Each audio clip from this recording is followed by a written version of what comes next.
Il y a environ 2 ans, nous avons eu un nouveau sous-préfet en la personne de François Bonnet et il était très attaché aux nouveautés technologiques. Et de ce fait, il était l'initiateur du projet et il souhaitait pouvoir apporter un service à toutes les personnes qui rencontraient des difficultés de déplacement en installant justement ces nouveaux produits dans les chefs-lieux de canton.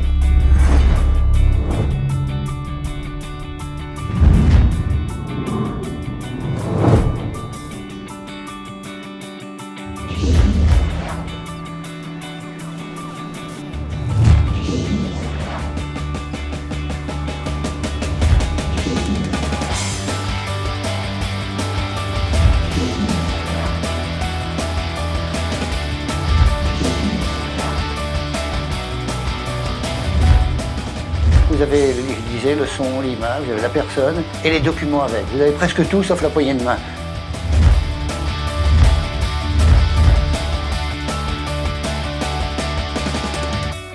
D'abord parce que ça rentrait dans notre schéma directeur du numérique en Sarthe, puisque nous avions investi dans un premier temps sur tout l'aspect numérique et le haut débit. Et donc c'est vrai que ça rentrait bien après sur des expérimentations un peu de territoire pour être au plus près des gens et du public et d'un public qui était à la limite qui était intéressé pour ce genre d'outils. Et puis deuxièmement, je crois qu'aussi sur les pays, ce qui a été intéressant, c'est d'avoir une politique de proximité et en même temps d'avoir un aménagement numérique. Voilà les deux réponses.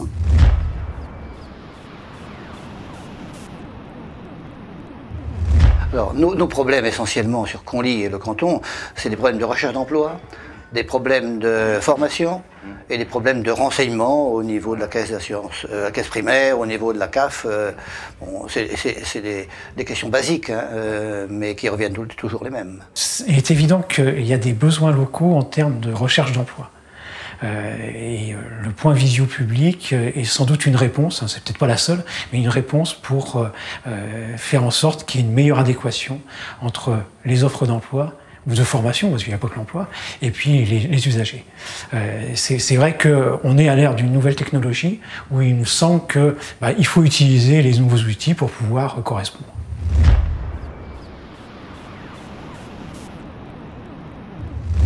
La borne visio-public nous permet aujourd'hui de rendre un service à distance sur des territoires où nous ne pourrions pas forcément aller aujourd'hui physiquement, puisque c'est vrai qu'on a un territoire qui est quand même assez vaste et je pense que beaucoup de fournisseurs de contenu sont dans cette situation et que de toute façon on ne peut pas aller partout dans tous les territoires toutes les semaines par exemple, et puis on ne peut pas se démultiplier. Donc la borne a cet avantage-là qu'elle nous permet justement de parfois réduire les déplacements, réduire les coûts et rendre un même service de qualité aux personnes, mais par le biais d'un outil qui est justement facilitateur, quoi. Qu'est-ce que tu en penses du visio public? Qu'est-ce que ça t'apporte? Ça apporte, ça évite de se déplacer. Quand on n'a pas de moyen de locomotion, au moins on est bien content de parler pour avoir des renseignements. Ça m'arrange parce qu'en fait ça évite d'aller directement à Mamers pour un rendez-vous. Là il y a un écran, une caméra, des enceintes, un scanner et une imprimante. Le fait de pouvoir avoir en face de soi le conseiller et la personne à côté, de voir que l'accompagnant dialogue avec la personne en face, échange quelques mots, ça rassure et ça permet aussi à la personne qui est en rendez-vous de pouvoir être plus à l'aise. Les personnes qui sont relativement jeunes ont très peu d'appréhension par rapport à l'outil. Ça c'est sûr et certain. À tel point qu'ils viennent directement au point visio sans passer par la case départ qui est logiquement celle de venir voir notre agent d'accueil pour signaler. Donc ça veut dire qu'ils sont devenus complètement autonomes. C'est vrai que c'est un outil qui est très interactif, qui peut mettre même en valeur les personnes, puisque on se rend compte qu'elles deviennent très vite à l'aise. Donc nous, on a quand même un rôle malgré tout à jouer dans le cadre de l'accompagnement.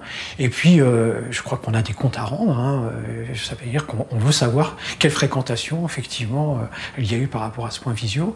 En termes d'amélioration, c'est vrai que si on pouvait se caler au niveau des rendez-vous de manière un peu plus précise, ça nous permettrait d'être, nous aussi, un peu plus dégagés.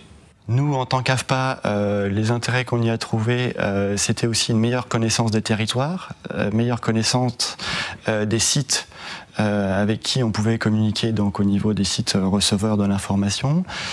Ça nous a permis d'échanger entre partenaires aussi du service public de l'emploi. Ça nous a permis de se faire connaître et de faire connaître aussi l'AFPA au niveau des différents territoires. Donc c'est vraiment un outil pour nous de communication et vecteur d'information et d'orientation, donc ça c'est très important aussi. Personnellement, en ce qui concerne la création ou reprise d'entreprise, c'est très facilitant de pouvoir communiquer donc, avec de futurs créateurs ou repreneurs d'entreprises, puisque par rapport à des questions bien précises par rapport à leur projet, on peut les orienter, leur faire parvenir des documents et leur faire visiter des sites internet très intéressants pour bien poser les différentes étapes de leur projet. Donc pour tous ces domaines-là, ça a été très intéressant en termes de communication. Aujourd'hui, ça ne demande qu'à évoluer, qu'à continuer et à banaliser comme un outil de rendez-vous, de communication, comme le téléphone, on peut l'avoir aujourd'hui, et tout le monde s'y est habitué. Comme le portable, tout le monde s'y est habitué, ben pourquoi pas les visioconférences à distance pour les entretiens d'orientation ou de création d'entreprise, par exemple.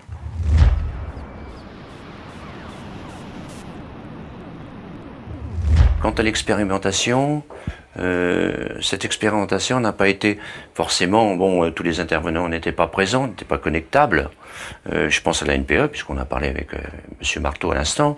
La NPE qui, à mon avis, est une structure indispensable pour, quand on parle de services d'usagers connectés avec des services liés à l'emploi, inévitablement, on devrait pouvoir se connecter avec la NPE, ce qui n'est pas le cas.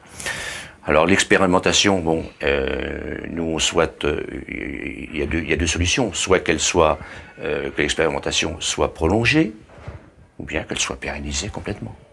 Sachant qu'on a du recul quand même, parce que je crois savoir que dans certains départements, ça fonctionne très très bien, donc il n'y a pas de raison que ça ne fonctionne pas chez nous. Mais bon, il faut que chacun y mette la volonté qui convienne. Si je puis me permettre, je dirais d'abord que cette expérimentation est peut-être un peu courte dans le temps, parce qu'on est quand même dans un milieu rural où il faut laisser le temps un petit peu au temps. C'est une nouvelle technologie. Nous avons peut-être les uns ou les autres péché en termes de communication. C'est pas encore rentré dans les mœurs. Je le confirme tout à fait qu'on manque un peu de recul pour vraiment dire si c'était utile ou pas utile. On ne peut pas se permettre de dire des choses comme ça, dans la mesure où on est en expérimentation depuis le mois d'avril et qu'on n'a pas eu suffisamment de personnes à venir sur le visio pour pouvoir avoir un recul clair.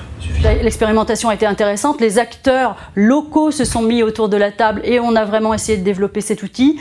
Je regrette un petit peu que la NPE n'ait pas forcément utilisé cet outil comme il fallait. Et puis au départ, moi je regrette aussi que les ACDIC ne nous aient pas rejoints, ce qui a en effet été moins intéressant parce que on n'avait pas les connexions. Voilà, c'est un petit peu le dommage. Et pourtant, ça rentre vraiment dans un besoin de territoire et en même temps dans le schéma de développement durable, parce qu'on est quand même ici, nous, à 30 km de Mamers. Donc le fait d'avoir un outil à proximité pour les personnes en difficulté d'un territoire, voilà, c'était une expérience qui était très intéressante. Bon, je crois que maintenant, il faut que tout le monde joue le jeu pour que ce soit vraiment favorable. Donc je souhaiterais quand même qu'on puisse continuer cette expérimentation, mais il faudrait vraiment que tous les acteurs se mettent autour de la table. La Maison de l'Emploi Sarthe-Nord a comme particularité de se situer sur un territoire rural avec une importante étendue géographique. Pour rapprocher les usagers des services liés à l'emploi et la formation, la Maison de l'Emploi Sarthe-Nord, à la demande des élus du territoire, a mis en place un dispositif de borne visio publique sur les communes de Oisseau-le-Petit, Conly, Fresnay, en partenariat avec le Pays de la Haute-Sarthe et le soutien du FSE. Ce dispositif, déployé à titre expérimental, vise à garantir l'accès aux usagers, demandeurs d'emploi, salariés, chefs d'entreprise, l'accès aux services emploi-formation en permettant de faire de précieuses économies d'argent et de temps. Le maintien en milieu rural d'une offre de services de qualité passe par ce type de dispositif qui s'inscrit en plus parfaitement dans une dynamique de développement durable. Bien, écoutez, je suis convaincue, et je l'avais déjà indiqué, que la Maison de l'Emploi est avant-gardiste dans ce projet, puisque peu de personnes ont pour l'instant, ou d'institutions, ont osé se lancer. Et c'est très bien que ce soit par l'emploi que justement ce nouveau vecteur de communication entre en jeu. C'est très bien pour la Maison de l'Emploi d'avoir fait bénéficier, alors je dirais en priorité les jeunes, de cet outil, puisque par défaut, la nouvelle génération est moins rétive face à l'outil informatique. Mais on peut tout à fait imaginer que d'une part grâce à la formation, mais aussi par la nécessité, et nécessité faisant loi, que ces outils seront utilisables par toutes les générations dans un proche avenir. Dans le futur, je suis sûr que dans 5 ans, on ne se posera pas la question. Aujourd'hui, certains peuvent encore se poser la question, mais à mon avis, c'est déjà dépassé, parce que ça me semble un élément indispensable par rapport, pour éviter les déplacements, pour avoir un rapport direct quand même avec les personnes, d'une manière visuelle, et ça, c'est quelque chose qui devra rentrer dans les mœurs. Mais je pense que de toute manière, la période actuelle est trop courte, et si on veut vraiment pouvoir avoir du recul par rapport à ce procédé, il faut au moins se donner 12, voire 18 mois, mais au moins 12 mois, ça me semble indispensable. Et il n'y a qu'à ce moment-là qu'on pourra se rendre compte si y a une amorce par rapport à ce nouveau système qui, je vous le dis de toute manière, est impératif dans les 5 ans à venir.